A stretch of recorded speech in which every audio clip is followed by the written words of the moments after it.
राजस्थान के फलौदी जिले में खीचन गांव है जो सर्दियों के महीने में एक अद्भुत दृश्य का स्थान बन जाता है।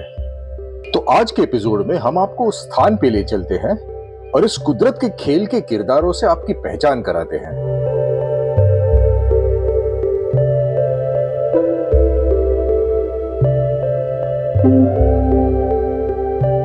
खीचन जोधपुर, बीकानेर और जैसलमेर के ठीक बीच में पड़ता है। सबसे पास का रेल मथक है फलौदी, जो केवल 5 किलोमीटर की दूरी पे है। अगर आप एक रात रुकना चाहते हो तो फलौदी में आपको होटल मिल जाएगी और फलौदी से खीचन जाने के लिए ऑटो भी। कुर्जा के दर्शन करने आपको सुबह सुबह निकलना पड़ेगा। जब हम वहां पहुंचे तो इतनी ठंड थी कि मेरे मुंह से शब्द नहीं निकल रहे थे और मेरी जेब से हाथ। फिर भी थोड़ा प्रयास किया है मैंने। तो खीचन की और कुर्जा की कहानी शुरू होती है 70 के दशक में, जब रतनलाल मालू और उनकी पत्नी ने यहाँ पे कबूतरों को, चिड़ियाओं को और मोर को दाना डालना शुरू किया। पहले सिर्फ इन पंछियों को दाना मिलता था, लेकिन धीरे धीरे विदेशी मेहमान भी आने लगे, मतलब कुर्जा। पहले कुछ ही आते थे, फिर उनकी तादाद बढ़ने लगी और आज ये हाल है कि यहाँ पर लगभग 30,000 कुर्जा प्रतिवर्ष आते हैं। पहले तो सिर्फ एक खुले मैदान में उनको दाना मिलता था, लेकिन आसपास के कुत्तों को ये भनक लगी और फिर वो कुर्जा पे हमले करते थे। तो पंचायत से बात की और यहाँ पर एक जमीन ली गई और फिर जमीन के आजू बाजू एक दीवार बनाई ताकि कुर्जा को सुरक्षित महसूस हो।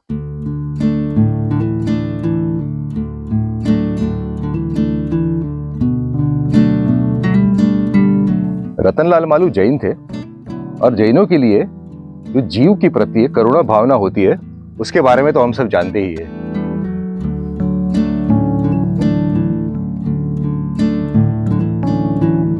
सौभाग्य से हमारी मुलाकात सेवाराम जी से हो गई, जिन्हें न्यू बर्डमैन ऑफ खीचन कहते हैं। उनसे बात करने का मौका भी मिला और वो हमें अपनी छत पे लेके गए, जहां से चुग्गागढ़ का अच्छे दृश्य मिलता है।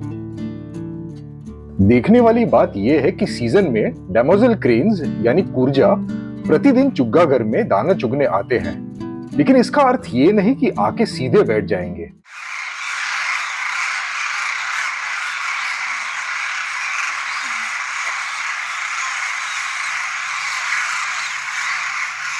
पहले ऊपरी स्तर पे चक्कर लगाएंगे।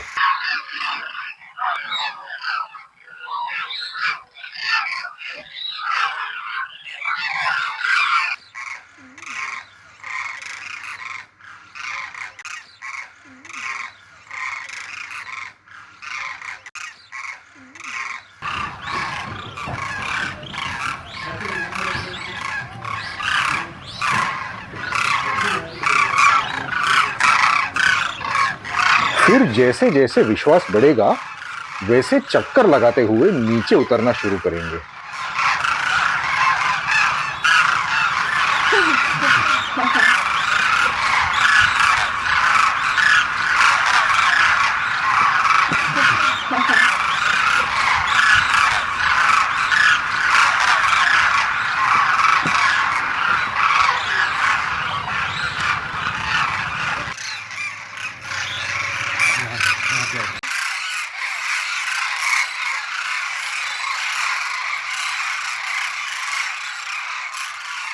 रोज पहले पहुंचने वाला कुर्जा लंगड़ा है। पहल करने का कारण उसकी विकलांगता है या उसकी निडरता, ये तो हम नहीं जानते, लेकिन उसे देख दूसरे कुर्जाओं का मनोबल बढ़ता है।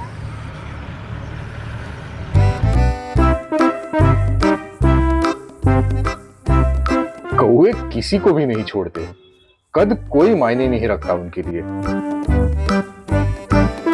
सेवाराम जी एक किताब रखते हैं जिसमें रोज पहले कुर्जा दिखने का समय लिखा जाता है। कुर्जा जमीन के एक कोने में उतरेंगे और फिर चारों ओर देखेंगे खतरा भांपने के लिए।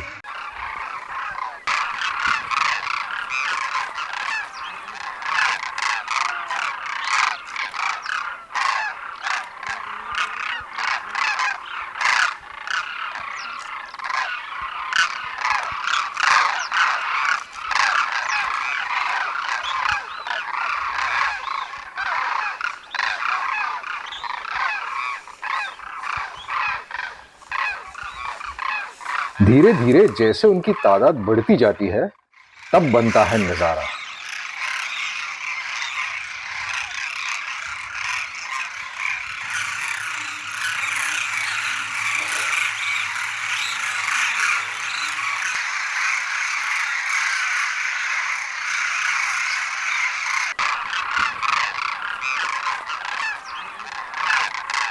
कूर्जा को अंग्रेजी में डैमोजेल क्रेन्स कहते हैं।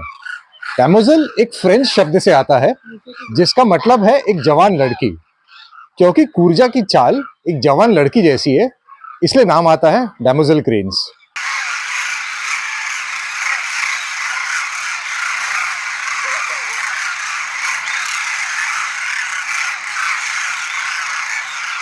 डैमोजेल क्रेन्स क्रेन्स की सबसे छोटी प्रजाति है। उसकी पहचान उसके गले से लटकती हुई कंठ लंगोट है।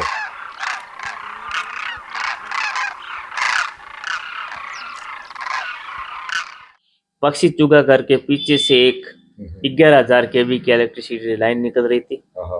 उस लाइन को मैंने सबसे पहल 14 साल की उम्र में था, उस टाइम उस लाइन को मैंने वहां से कोर्ट में जाकर हटाया था। तो उनके बाद में मैंने बार बार लड़ कर पूरे गांव की मैंने केबलिंग करवाई, भूमिगत करवाई। अच्छा।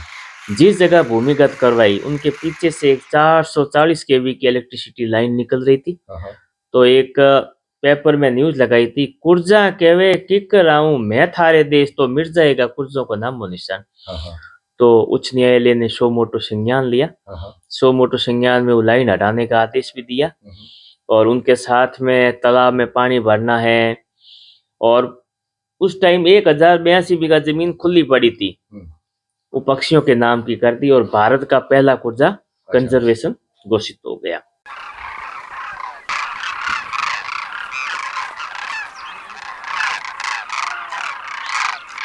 कुर्जा अगस्त एंड सितंबर फर्स्ट वीक में आती है और मार्च एंड में ये यहाँ से वापस जाती है। अच्छा। और जब मैंने काम शुरू किया था 25 साल पहला, उस टाइम बर्ड की संख्या 3 से 5,000 थी। अभी बर्ड की संख्या 40 से 42,000 पहुंच गई। 40 से 42,000 पे। तो सारे चुगाघर में मतलब फिट हो जाते हैं? मतलब चुगाघर देखा मैंने, इतना बड़ा भी नहीं है। चुगाघर बहुत बड़ा है और चुगाघर के अंदर करीबन 15-18 हजार बर्ड आती है। अच्छा। जैसे बर्ड खाना खाती रहेगी, उड़ती रहेगी, तालाब जाती रहेगी, दूसरी आकर बैठती रहेगी। बर्ड कभी लड़ती नहीं है मनुष्य की तरह।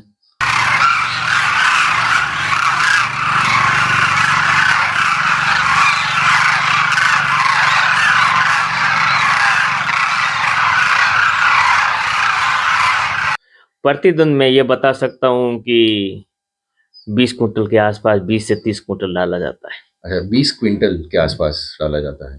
और पैसों का मत पूछना, दानवीर बहुत है और चुगे की कोई कमी नहीं है। साल का कम से कम 70 से 80 लाख रुपए का चुगा आता है। अच्छा।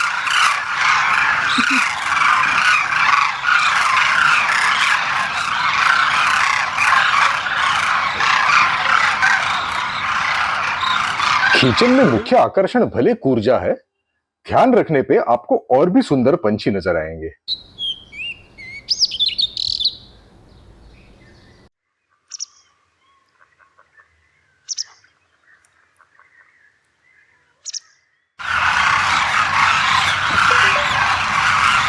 एक चीज कहनी जरूरी है कि सेवाराम जी का घर कोई पर्यटक स्थल नहीं है, इसीलिए अगर आप यहाँ आते हो तो किसी गांव वाले से विनती कर सकते हो या फिर रास्ते पे खड़े रह के भी कूर्जाओं का कार्यक्रम निहार सकते हो। मजा उतना ही आएगा।